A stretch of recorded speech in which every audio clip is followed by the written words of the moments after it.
Hello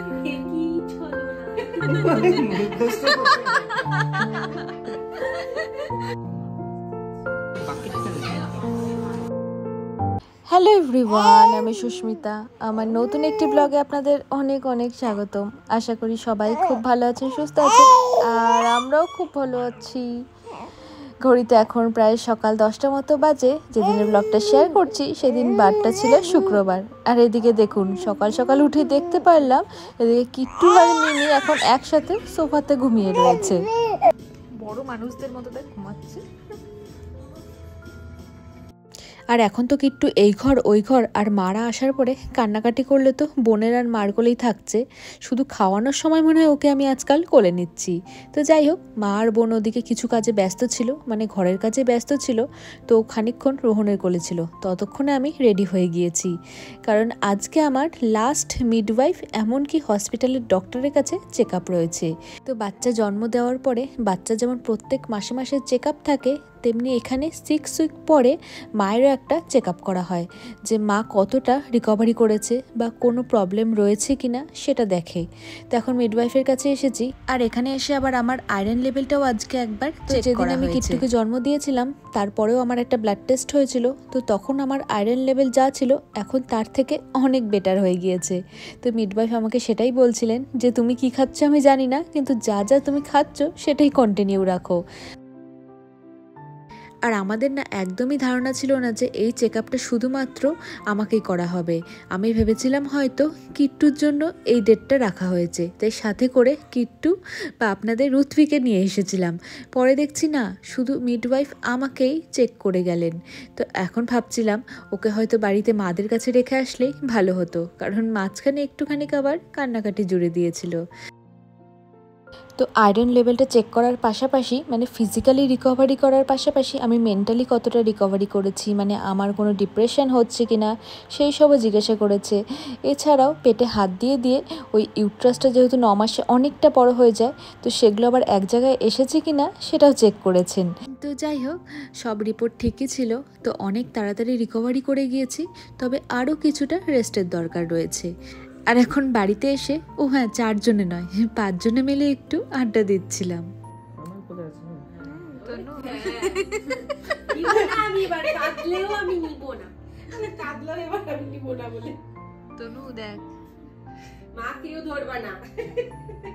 ও বলছে চোখে চোখে কথা বলো,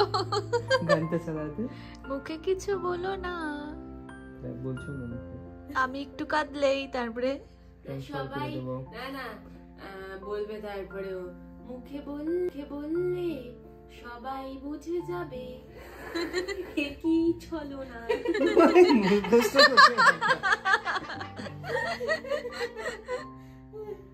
হাতটা দিয়ে রাখছে, দেখ জয় মহেশমতি। আলোকে চেঞ্জ করে দিয়ে আনলাম, চলো এরকম করে আছে আনলাম। ও মানে হাত জোর করে বলতেছে আমি আর ঘুমাবো না। বলে কি মা, ও দাদা হাত জোর করে বলছে আর ঘুমাবো না। কয়বার কি দেখো হাত জোর করে আছে, বুঝছিস? তাই শেষবারের মতো মিডওয়াইফ ক্লিনিক থেকে এসে সকলের সব কাজকর্ম সেরে কিছুক্ষণ সময় পেয়েছিলাম একটুখানি সকলে মিলে আবার গল্প করার। তো এখন চলুন দুপুরের খাবারটা খেয়ে নিই। তো দুপুরে আজকে মা বানিয়েছে লাউ দিয়ে উচ্ছে দিয়ে তিতার ডাল, যে ডালটা খেতে আমার যে কি অসম্ভব ভালো লাগে। আমি এটা মাঝে মাঝে বাড়িতে করে থাকি। মা যেভাবে বানায় সেরকম করেই বানাই, কিন্তু এরকম স্বাদ হয় না জানেন। তো ডালের সাথে করেছিল হচ্ছে ফুলকপি, পনির, আলু আর মটরশুঁটি দিয়ে একটা তরকারি, আর সাথে ছিল রায়তা। অবশ্যই রায়তাটা সকালে যে আমরা ব্রেকফাস্টে আলুর পরোটা খেয়েছিলাম তার সাথে বানানো হয়েছিল। তা অনেকটাই বেশি বানানো হয়েছিল, কিন্তু খুব টেস্টি হয়েছিল। তাই ভাবলাম দুপুরে খাওয়ার পরেও রায়তাটা খেয়ে শেষ করে দেব। তো বাকিদের খাওয়ার আগে আমি খাওয়া শুরু করে দিয়েছি, কারণ একটু খিদেও পেয়ে গিয়েছিল। আর এছাড়াও আমি খেয়ে নিয়ে কিট্টুকে ফিট করিয়ে রেডি করে দেব, কারণ এরপর তাহলে এখন চলুন মধ্যাহ্ন ভোজনটা সেরে ফেলি।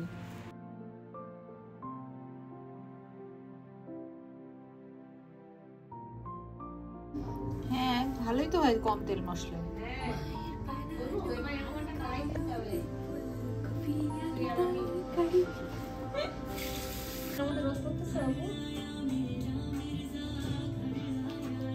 তুই কি পাগল নাকি রে তনু?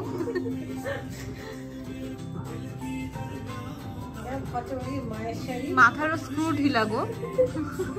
কমেন্ট করবে সুস্মিতা তোমার বোনের কি স্ক্রু ঢিলা আছে খানিকটা, তখন কি বলবি বলে খানিকটা। তো সকলে খাওয়া দাওয়া করে খানিকক্ষণ বোনের পাগলামি দেখে ও এরকমই মাস্টার্স কমপ্লিট হয়ে গেল, এখনও বাচ্চামো যায়নি। তো এরপরে আমরা সকলে মিলে চলে এসেছি হসপিটালে, যেখানে কিট্টু জন্ম নিয়েছিল।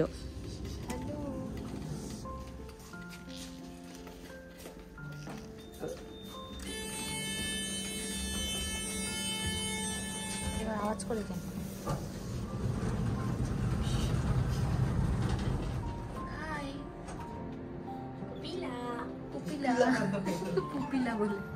তো হাসপাতালে আবার মা বোনকেও সাথে করে নিয়ে এসেছি। বললাম চলো নেদারল্যান্ডসের হসপিটাল কেমন হয় সেটাও তোমাদেরকে এই সুযোগে দেখিয়ে নিয়ে আসি। আসলে রেগুলার চেক আপের জন্য হাসপাতালের আমরা যে সেকশনটায় আসি মনেই হয় না যে আমরা এখানে হাসপাতালে এসেছি। কোনো সিরিয়াস কেস বা পেশেন্ট থাকলে সেগুলোর আবার আলাদা দিকে ট্রিটমেন্ট করা হয়, মানে আপনি চোখের সামনে দেখতে পারবেন না। তো সেজন্যই মাদেরকে হাসপাতালে নিয়ে এসেছি। আর এখানেও আমি আবার ভেবেছিলাম যে আমার সাথে সাথে হয়তো কিট্টুরও চেক আপ করা হবে, কিন্তু না, এটা শুধুমাত্র আফটার ডেলিভারি আমার রেগুলার চেক আপের দিন ছিল। ভেবেছিলাম মেন মনে হয় বাচ্চাকে দেখবে, কিন্তু না, কিট্টুর রেগুলার চেক আপের জন্য একটা আলাদা জায়গা রয়েছে।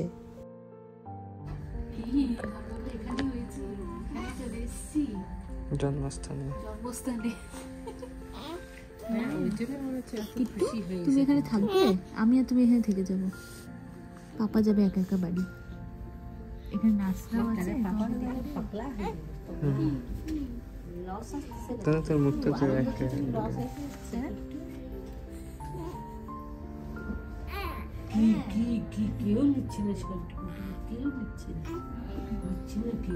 তো ডাক্তার দেখিয়ে ডাক্তারের থেকে অনেক ভালো ভালো ইনফরমেশন পেলাম। আর এই সেম কথাগুলো আমাকে সকালে মিডওয়াইফও বলেছিল যে আফটার ডেলিভারি মোটামুটি 5 মাস অবধি খুব হাই চান্সেস থাকে আবার মা হয়ে যাওয়ার।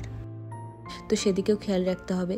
এমনকি যদি আমরা সেকেন্ড বেবিও প্ল্যান করি, মিনিমাম যেন 1 বছরের একটা গ্যাপ অবশ্যই রাখি, কারণ সদ্যজাত বাচ্চার সাথে সাথে মায়ের হেলথের রিকভারি করারও একটা ব্যাপার রয়েছে।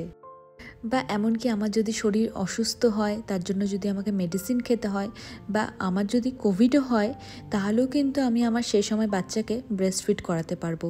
কারণ আমি যদি ওষুধ খাই আবার একসাথে বাচ্চাকে ফিডও করাচ্ছি, এই ভেবে যে আমার ওষুধের এফেক্ট আবার বাচ্চার ওপরে না পড়ে, সেটা ভেবে যেন একেবারেই ভয় না পাই।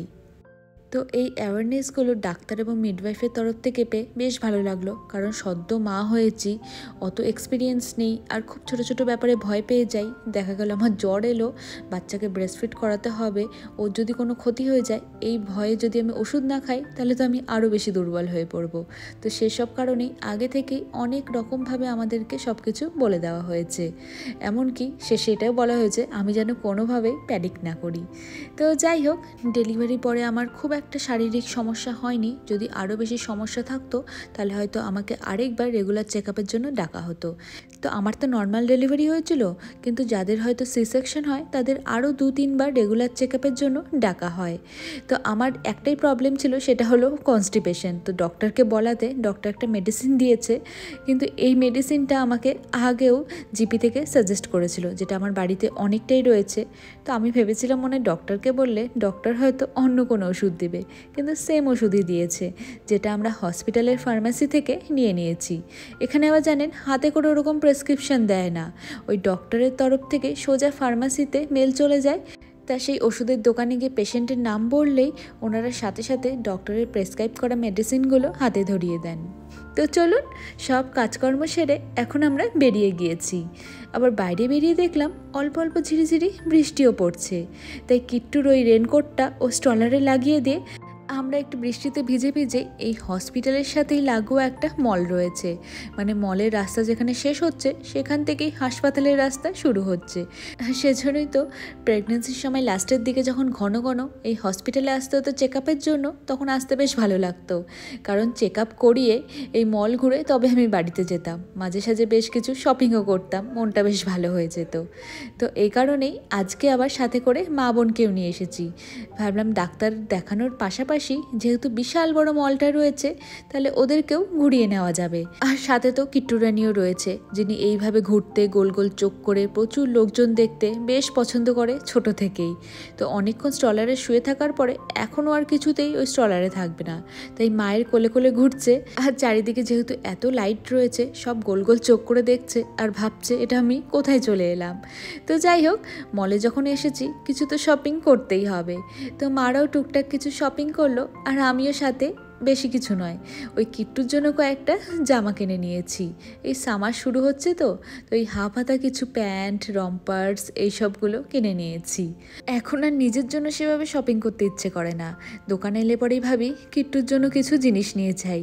আর বাচ্চাদের জামাগুলো এত সুন্দর সুন্দর না, কি বলবো। তবে এখনও অনেকটাই ছোট রয়েছে, যেগুলো পছন্দ হচ্ছে এখনই নেওয়া যাবে না।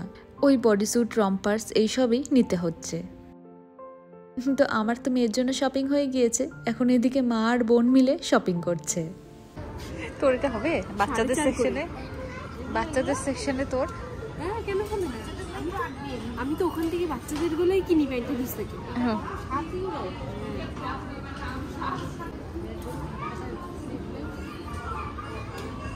কেন তোমার হঠাৎ আমাকে এই জামাটা দেখা কিনে দেওয়ার এত শখ চলছে? লাগলো দেখতে। তুমি গাছপাতা বিচ সাইড, 13 থেকে 14 বছরের বাতনু।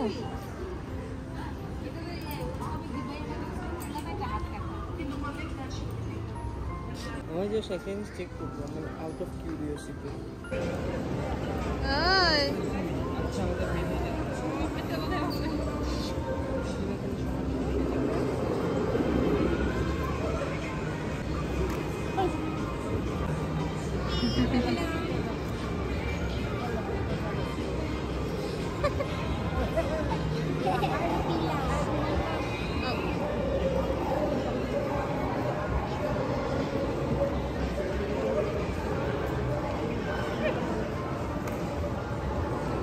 তো মল ঘুরে শপিং করে প্রায় 2 ঘন্টা সময় আমরা পার করে ফেলেছি। ভাবতেই পারিনি যে এত আজকে শপিং করে ফেলবো। তো সাথে করে এক্সট্রা কোনো ব্যাগও নিয়ে আসিনি। তো হাতে করে এত এত নিয়ে তো ঘোরা যায় না, সাথে আবার ছোট বাচ্চা রয়েছে। তো এই সময় কিট্টুর স্ট্রলারটাই ছিল আমাদের ভরসা। ওটা নিচে এত জায়গা রয়েছে, তো শপিং করে করে সব ওখানেই রেখে দিয়েছি। আর এতক্ষণ ঘোরাঘুরি করে ক্লান্তও হয়ে গিয়েছি। সেই কখন লাঞ্চ করে বেরিয়েছিলাম, খিদেও পেয়ে গিয়েছে। তাই কেএফসিতে ঢুকলাম স্ন্যাক্সের জন্য। তো বোন বললো কেএফসিতে খাবে, তো সেজন্যই এসেছি। নাহলে আমরা অনেক বছর হয়ে গিয়েছি কেএফসিতে খাই না, জানেন। কারণ এখানকার চিকেনগুলো খুব ডিপ ফ্রাই করে, তো সেজন্যই খুব একটা বেশি খাওয়াও যায় না। তবে অনেক দিন পরে কেএফসিতে খেয়ে বেশ ভালোই লাগছে। তো এখানে বসে বসে আমরাও খেলাম, সাথে কিট্টুও খেলো। যদিও বা মলে বেশ কয়েকবার ওকে আমি বসে বসে নার্সিং করিয়েছি, কিন্তু দেখুন ওখানে এমন ঘুমিয়ে গিয়েছিল। আবার যেমনি আমরা চলা শুরু করেছি, অমনি আবারও চোখ খুলে খুলে সব কিছু দেখার জন্য রেডি হয়ে গিয়েছে। তো প্রায় 4 ঘন্টার মতো আমরা মলে ছিলাম। ভাবতেই পারিনি এতক্ষণ আমরা এখানে থাকতে পারবো। সবই কিট্টুর ওপরে নির্ভর করছিল, ও কান্নাকাটি করেনি বলেই থেকে গিয়েছি। এখন বাড়িতে গিয়ে যে কি করবে ভগবানই জানে।